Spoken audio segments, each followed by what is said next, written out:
جو قبول ہو جاتے ہیں نا، اصل بات ان کی ہے، قبولیت اصل چیز ہے۔ قرآن مجید پڑھا ہے، تلاوت کی ہے، عبادت کی ہے، دعا کرو نا، وہ قبول بھی تو کرے نا، اور وہ کریم ہے۔ اگر تو قبول کرنے پہ آئے تو نبی پاک علیہ السلام نے فرمایا تم باتیں کرتے کرتے ایک ایسا جملہ کہتے ہو کہ مالک کو اتنا دریائے رحمت کو جوش آتا ہے کہ ایک جملے کی وجہ سے تمہارے لیے جنت کا فیصلہ کر دیتا ہے۔ جب تک اللہ کے حضور قبولیت کی انسان کے لیے نعمت میسر نہیں آتی، وہ اپنے تئیں جتنا مرضی عابد، زاہد، پارسا، نیک، سخی، صوفی، درویش، عالم، مفتی، پیر بن کے بیٹھا رہے، جب تک قبولیت نہیں، جب تک اس کے حضور، اللہ کے نبی کہتے ہیں، اللہ کا گھر بنا کے کہتے ہیں ربنا تقبل منا، یا اللہ مہربانی کاری سے قبول۔ بھائیو، قبولیت بڑی ضروری ہے۔ عید والا دن تھا، حضرت فاروق اعظم رضی اللہ تعالیٰ عنہ نے نبی پاک علیہ السلام کے مصلی پہ کھڑے ہو کے لوگوں کو عید کی نماز پڑھائی،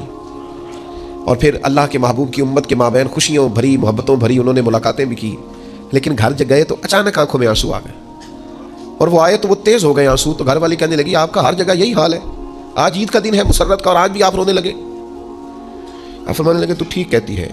مجھے بھی اندازہ ہے کہ آج خوشی کا دن ہے، عید الفطر ہے، روزے گئے ہیں تو رونا نہیں چاہیے، خوشی کرنی چاہیے، تو کب پھر آپ کیوں رو رہے ہیں؟ تو فرمانے لگے بس کیا کروں، دل نرم ہے، ایک بات یاد آ گئی، اس نے رلا ڈالا ہے۔ کہ حضور کیا یاد آیا؟ فرمانے لگے میرے دل میں خیال آیا ہے عید تو اس کی ہے نا جو قبول ہو گیا ہے، جس کے روزے قبول ہو گئے، جس کی نمازیں قبول ہو گئیں، جس کی تراویح قبول ہو گئی، جس کا اعتکاف قبول ہو گیا، جس کی بیت اللہ کی حاضری قبول ہو گئی، جس کی روضہ رسول کی حاضری قبول ہو گئی، جو قبول ہو گئی، عید تو اس کی ہے، لیکن جس نے سارا کچھ کیا ہے پر قبول نہیں ہوا، تو اس کو پھر میری طرح رونا ہی چاہیے، اس کے لیے رونا ہی تو ہے۔ وہ یارو اگر وہ کرے قبول تو بڑا کریم ہے، ورنہ حال یہ ہے کہ فویل للمصلین، کچھ نمازیوں کے لیے بھی بربادی ہے،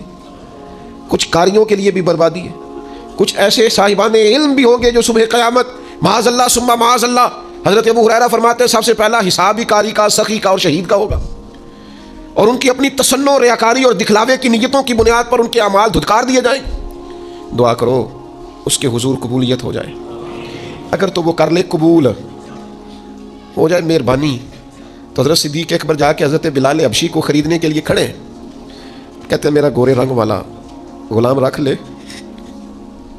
یہ کالا حبشی غلام مجھے دے دے۔ تو وہ حضرت بلال جس کے غلام تھے وہ کہنے لگا اگر میں ساتھ پیسے بھی مانگوں تو کہا جتنے تو کہے، پیسے بھی دوں گا، پڑھا لکھا خوبصورت غلام بھی دوں گا، پر یہ حبشی نسل سیدنا بلال مجھے دے دے۔ تو وہ شخص کہنے لگا ابو بکر سیاڑے تاجر ہو، زندگی تجارت میں گزری ہے، کیسا سودا کر رہے ہیں؟ تو حضرت صدیق رو پڑے، کہنے لگے تمہیں اس حبشی کی شان کا نہیں نہ پتہ، یہ قبول ہو گیا ہے۔